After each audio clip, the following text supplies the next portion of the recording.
All right, we're back live from Moscow, Russia. Baza Puhol. That's the second Dream Challenge ever. Once again, Team USA versus Team Russia. This event is a part of the American team preparation for the Mosconi Cup. And I know this year it's a pretty extensive one. I mean, the preparation. Just after this finishes, you are going to take a part in the Euro Tour in the Netherlands. Yeah. Are you going to play? Eindhoven. Are you going to play yourself? Yes. Yes, my first Euro Tour. That's nice. Yeah, and speaking of the Mosconi Cup, go ahead and scare these Europeans. That's right. The Mosconi Cup will be at Alexandra Palace in London, England. Oh, you know, I remember December 4th through the 7th. I remember Monica Webb played a couple of times on Women Euro Tour, and I think she won both. Right. Yeah. Strong player, Monica. Been a strong player for a long time. Now the Euros back out, excuse me, not the Euros, the Russians back out to the lead here at 6-5. The Americans have had only one lead in this Dream Challenge.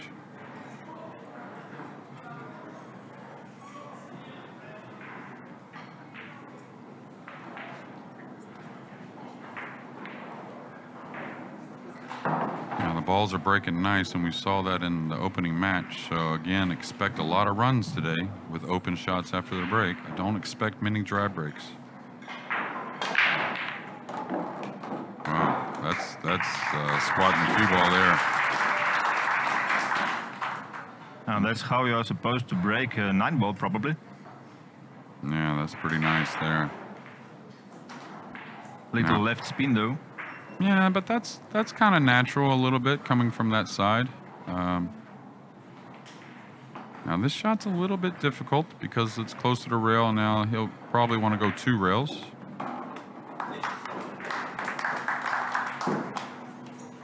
These guys have spent many hours practicing these 2-rail routes, across the table, and hitting, like Johan Rausing taught them back in the day, is like hitting the rail between the side pocket and the nearest diamond. Right. Yeah, well, the center of the table is the one place you play a lot of pool from. And the one good thing about the center of the table, Michael, is it makes you kind of make the same stroke a lot. That's the beauty of playing like that. You're not varying the stroke too often.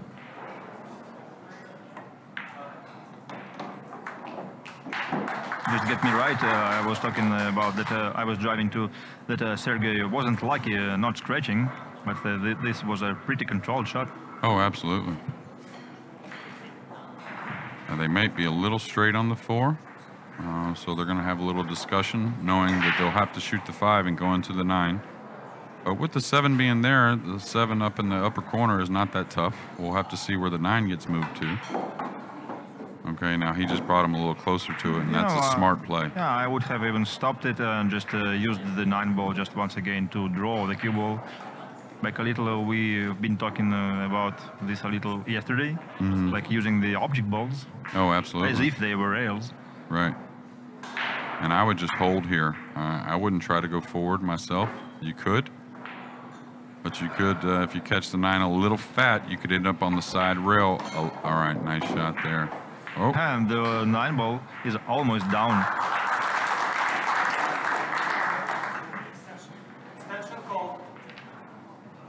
Extension is called there.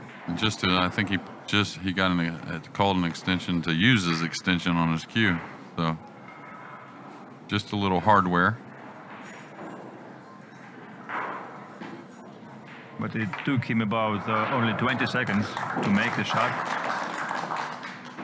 Well, I'll tell you, just like in regular tournaments, you get 1 timeout per match. And I've always said that if you don't find a place to use your timeout, no matter if the match is going good or not, I think you should always use your timeout. There's always a good place to find it, whether you're in the lead, behind, whatever. Like we say in American football, a coach that ends the game with all 3 of his timeouts is a bad coach. That's an interesting observation. And now Russia putting a lot of pressure here on Deuel and Ellerman. concerned, Johan, and I don't blame him. Well, German right now having worked with Johan Rusing, can you say that now you know the reason this man was responsible for winning for Team Europe back in the days? Oh, absolutely. And, you know, you got to give the players credit, of course. You got to get out there and do it, but he definitely sent them in a better direction. And that's a lot of what professional sports is, because you have the talent, obviously. So it's a lot about motivation, discipline, and direction. So now a nice, easy starter on the 1. He's going to draw out of here now. The cue ball draws easily. Okay, kind of punched it. Didn't get the most out of that, that's for sure.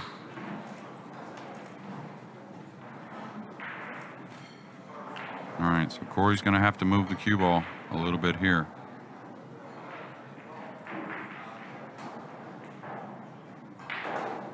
Keep it simple. Okay, nice shot there. Very nice. Especially being your opening shot besides the break. Corey's been here like about 3 hours already, I think, at Baza Place, warming up. Yeah, and Corey's been in Russia quite a few times, so he's very comfortable here. I've been rooming with Corey all week, and he really likes it. So do I. It's been a grand time. I think it were both Corey and Tyler Steyer coming here first. Really? On this day. Oh, you mean, yeah, to warm up today, yeah. Yeah.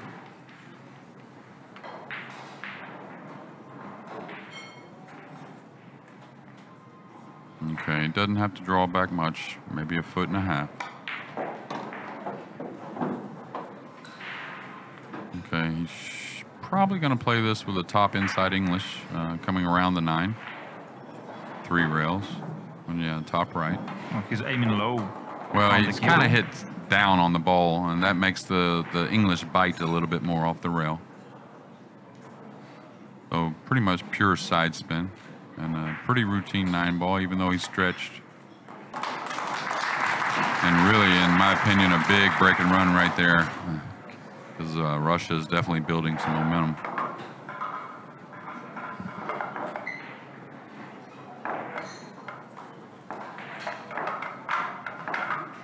Well, Shane Van Boning right now is going to wait at least 3 more matches in order to come back to the table if needed.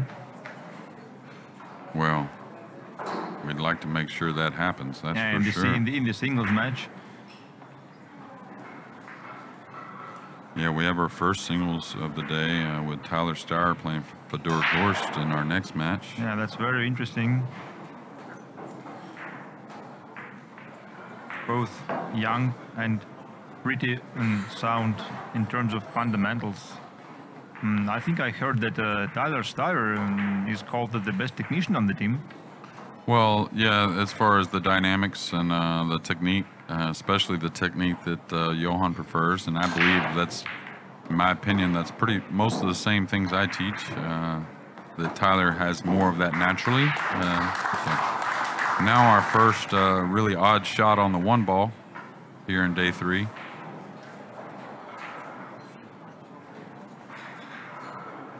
This is one offensive, is you can cut it down the rail. It's a difficult shot. You can bank it cross side. Well, cutting it down the rail is difficult, I think, to hold the cue ball properly. Yeah, you may. I think you could come across the table just for the 2 in the same corner, or the 2 goes in both corners, so you can just hit it with a little top right. We'll see. The problem is the safety is difficult here, so you may just bank the 1 past the 2-7 like this. But see, the thing is here, if you don't get the snooker, you're going to be behind the 6 after this shot. So professional pool, this is not a very good shot overall. Sometimes you're forced to play a shot like this, but overall, you know you have way the worst of it. Well, of course, the whole idea behind this was not leaving an open shot on the 1. Yeah, but you miss here or there. Corey shouldn't get fooled by this long rail bank. I know he can go into the 7 with the cue ball, But really, the safety is definitely the play here behind the 6. You're going to leave probably a little bit of air if you go for the bank and miss. You could even opt for a kick on the 1, but the 1 ball is a little bit too far from the rail. Yeah. I think it was a bank. Yeah. And again, that's what I'm talking about. Well, the 8 ball got tied up. Yeah, but it's not going to be tied up for long. You can see that it looks like if you shoot the 1 in, it's naturally going into the 8-9 and not in a bad way either. I'm wondering if Andre is, if he's telling him to play safe behind the 8-9 here. I wouldn't. This young man is, Lutsker is a very straight shooter. Yeah. Really surprised that Corey went for that bank on the 1. Well, like we said, he had so many options to choose from. Well, it was one thing if he's guaranteed to get the snooker. That's okay. But with today's jump cues even. Well, once again, it's just weighing the percentage. Yeah, the success percentage. decision making. Yeah.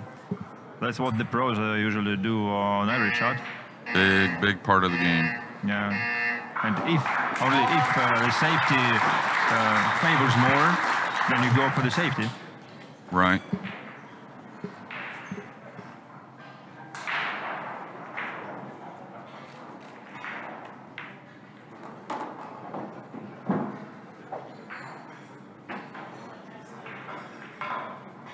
But, you know, professional sports, especially professional pool, you play for a little more guarantees, and I think the cue ball behind the 6 earlier on the 1 ball for Corey Deuel was definitely a lot more guaranteed than the bank shot. Especially with the new cloth, the banks are tough to judge. We haven't seen many made these 3 days. Well, I think as long as you manage to memorize that, you could ask Corey later if he feels like talking about this one. Oh, absolutely. We'll talk about it. It is going to be interesting to know, like to get into players' mind just a little. I don't know if that's so great there. He got a little flat on the 7. You can tell he's got a little bit of angle, but again, this is a shot where it looks like he has to use some side spin and elevate. So he's going to have to use force here. Doesn't want to catch the point. Definitely doesn't want to. He may be bridging oddly over this side pocket. And again, good thing the 9 is pretty handy. And good thing the way I played on a diamond, because on some other tables, like probably old models, the pockets. Oh yeah. Yeah, there's a little elevation. They elevate. They stick out of the rail. Right. They're not as flush. Okay, so he's got to worry about the scratch up in the corner here as well. Oh, wow. Wow, catching the point. Yeah. But he hit the 8 well, and he was avoiding the scratch in the corner with a little bit of inside English, so would have been a little more unlucky.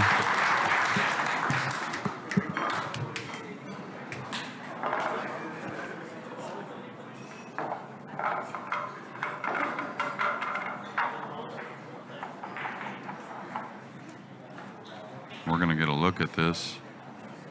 Nice cut on the 8 and then the cue ball just barely catching the point.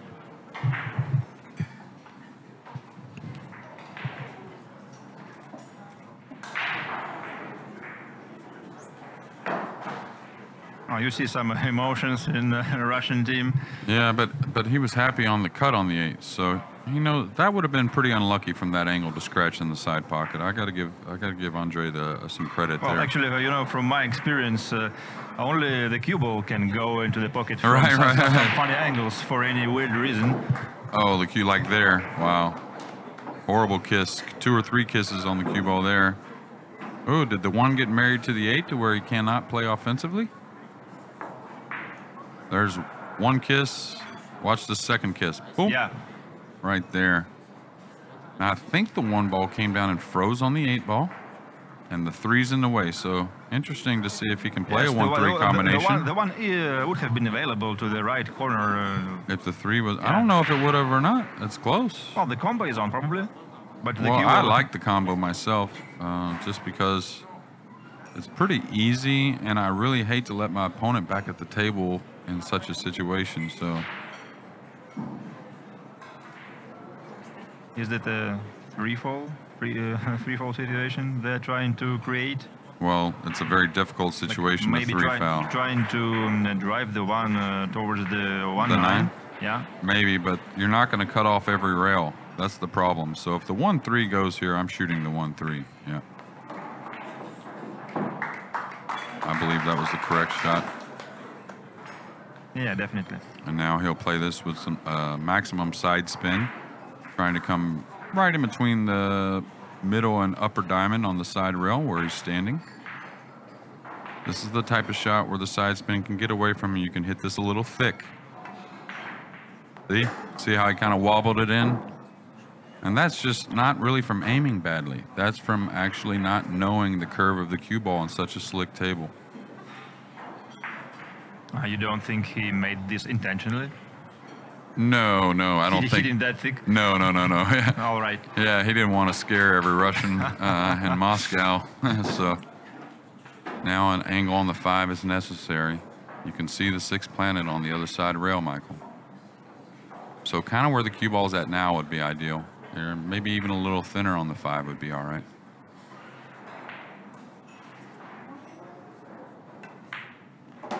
Just keeping enough angle here to go across. Now he's got to punch it a little bit, though. And the key here is to know it's going to move over to the other side of the table. Don't overhit this ball. Well, actually, on these, with these cushions and this brand new cloth, I think on a punch shot it is possible just to make it twice across, actually. Maybe, yeah. For the players of this caliber, of course. Right. And these young Russians taking full advantage of every opportunity.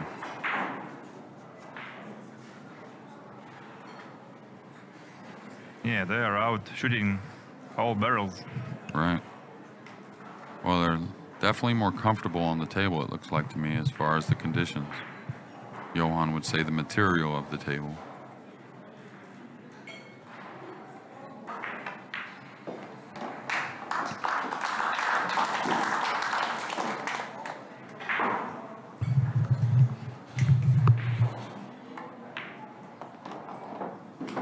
Easy 9 ball to take a 3-1 lead here in our second match on day 3.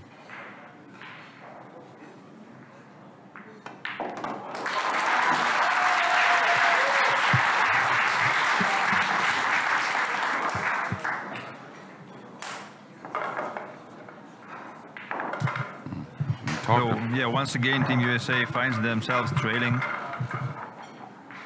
We talked about it yesterday that. And the day before that it doesn't appear any of the Russians will make the European Mosconi Cup team, but 5 out of these 8 Americans will.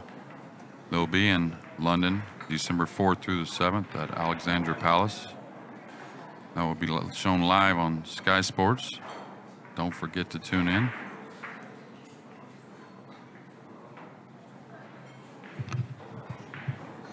And I think there's a lot of pressure there as far as on the American side. And I'm not talking about excuses at all. No, not by any means. There's no excuses in professional sports. That's for sure. After all, let's not forget that this is preparation. Well, that's what I mean, though. There's guys out on this team. All of them are trying to make so they have eyes on them that are critics. So not only with Johan and myself, but you know, there's a lot of pressure trying to make that team. It's a dream of every American. Yeah, sure. So. This is preparation, part of preparation. But our first dry break. But this is not training, actually. Yeah. No. There's pressure here in this event for sure. The guys at the same time they are competing for the place in the squad. Absolutely. In the final selection for the Mosconi Cup. And this isn't, you know, the DreamChallenge isn't the one that's going to make every decision, but it is a big decision. This is big information we're getting here. Yeah, sure. Like Jeremy said, we've great shot by Corey there. We've just seen the first dry break of the day. Now he needs to make sure of his work. He can just hold for the corner. There's nothing wrong with that. He could screw the cue ball back for the side. That is what he is doing, I believe. Oh, he kind of fell short. Oh, that's okay, but now he's got to think about the 9. So he's got to go by the 9 and back towards the 4. You may be able to roll it in and just go right towards the 9 right here. Yeah, like right in there. But now the 5 to the 6. So there's things in this rack you have to pay attention to. I might go by the 9 and back up myself. Oh boy. That's all right. So now he needs to get out to the center of the table. He needs a nice angle on the 5 to come back to the easy side of the 6. Well, I think even going just past the center of the table is okay. Yeah. Okay, that's not a ton of angle, and now he's over the 8, and you know corner to corner, you're a little more stretched. So you have to be very aware of those type of things. Well, you see, this is what I was talking about, just go farther. Right. Farther was better than just finishing short. That's what I say, quite a bit of angle. Yeah, you want quite a bit of angle there. And I'll tell you, he's got him in a funny position. I might take my extension here, no matter what. Oh, he did already. Okay. Nice shot, Corey. And Corey looks very comfortable overall.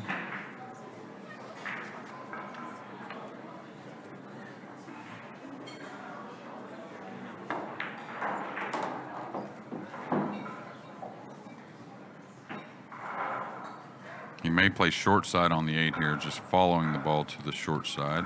It's up to him. Kind of preference here if you want to draw. I kind of like the follow. Oh, that might be on top of the 8. Oof.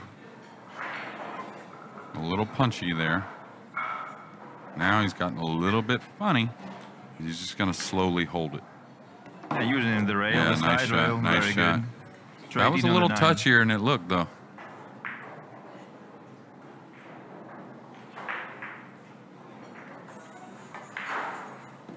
Okay, and great shooting there by the Americans. A couple nice shots without the best of positions. But again, in a position to where they're going to have to... No, that was a dry break by the Euros. So they can break here, break and run, and get square things up at 3 apiece. Yeah, right. That was our first dry break of day 3.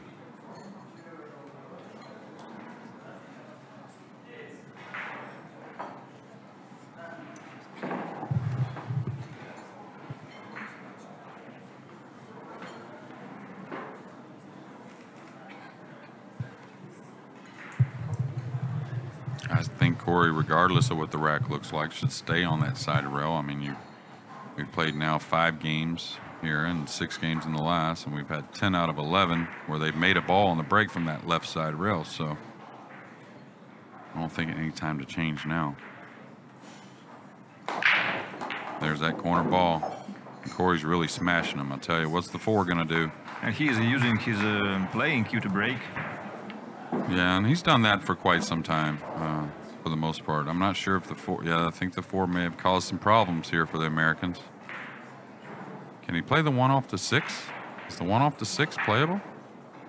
We'll get an overhead view. I think we need an overhead view. No, it's not. It's definitely not playable. Yeah, sure. I think he can bank this around and shove the cue ball forward underneath the 4-6. But he's playing it.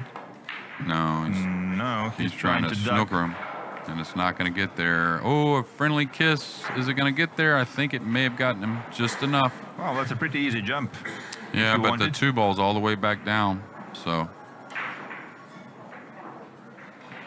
Or just kick it using the handrail. Well, if it's just a little bit, I might say it. Just a subtle little curve, and take my medicine on the 2, whether that be a play of safety. If they can get the 1 down, they're going to have a big advantage if they can see the 2, because they'll be able to play safe behind the 4-6 some type of way, most likely. Oh, watch out the side. Pretty done, yeah. Yeah, he should be able to bank this 2 right up by the 7. That's the key. You have both here. You have a 2-way as far as safety. You put the 2 locked up on the 7. Cue ball, just go ahead and let it run into the 6. The key is here, don't try to just float behind the 6, and then you leave the 2 over the side. If you don't get the snooker, you have problems. So you're better off. That's a natural path for the cue ball. Yeah, but you're better off letting the 2 go to get past. To the 6, yeah. Yeah, but go into the 6 is the key. Don't try and just float. See, the 2 didn't go anywhere, and now the cue ball leaks out, and you could have left a shot. Better off to play the 2 past the side, up by the 7, and go into the bottom of the 6. He didn't really leave offensive, but you know if the 2 would have gone just, what, 3 or 4 more inches? He may have a cross-side bank here, though. Well, anyway, right now Team USA has any part of the 2 ball to deal with. Well, and it's kind of difficult with the side pocket there, trying to get the cue ball back behind the 4. What about just cutting it to the left and once again trying to bring the cue ball behind the 4 and 6? Yeah, well, I like that, but the problem is you might be shooting the 2 into one of those points on the side pocket, and it may come back towards the cue ball. So this is a little bit touchy. That's why you see him elevating. He's trying to drive the 2. Oh, he's banking it. Oh, wow. He was trying to drive the 2 up table and get back behind. He didn't expect, but good thing it went in because he didn't hide the cue ball.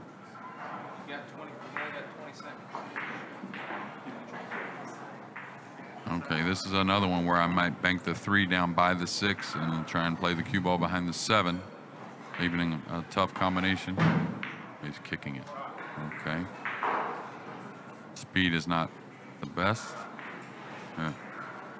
So an easy safety in response is available to Team Russia. I think you're going to see him go offensive because you can go all the way down table with the cue ball and still have position on the 4. So just don't stretch. Yeah.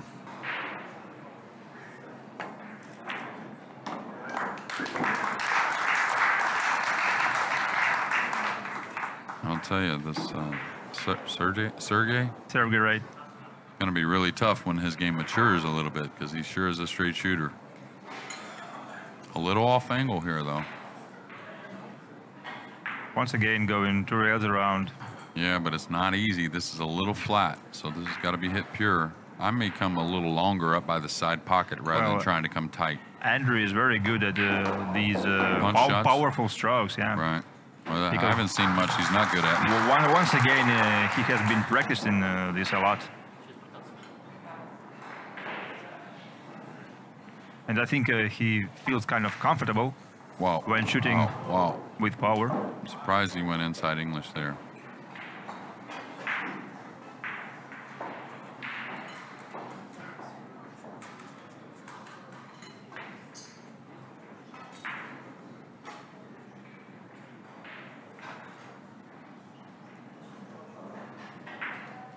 Taking his time for this one. Yeah, pretty routine 7 and 9 here. To take a 4-2 lead. Wow, got a lot of that one. Got a lot of that one, and got a little steep on this 9. He ended up short, actually. No, I don't think he was trying to come across. Really? No, I think he looked as if. Yeah, I think he just it kind of went off in his hand a little bit. Is all. I don't think he would cross the line on position there. You can make the 9 from middle of the table easily.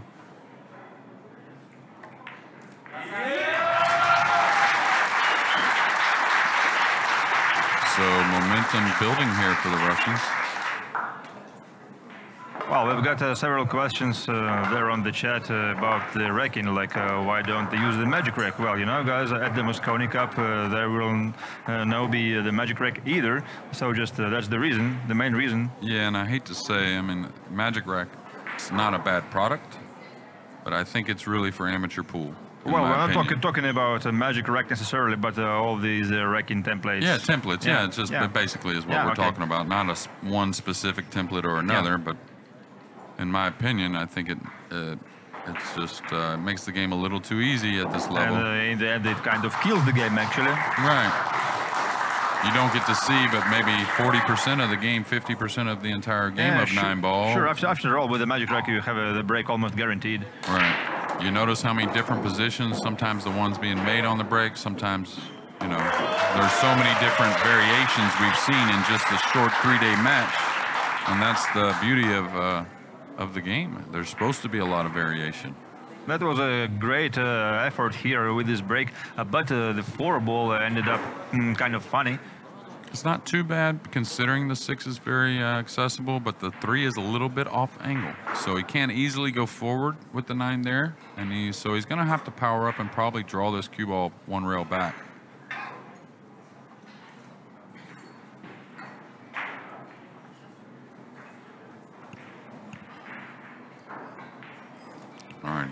He's going forward, I think, or maybe just one row across. Okay, great shot. Great shot there.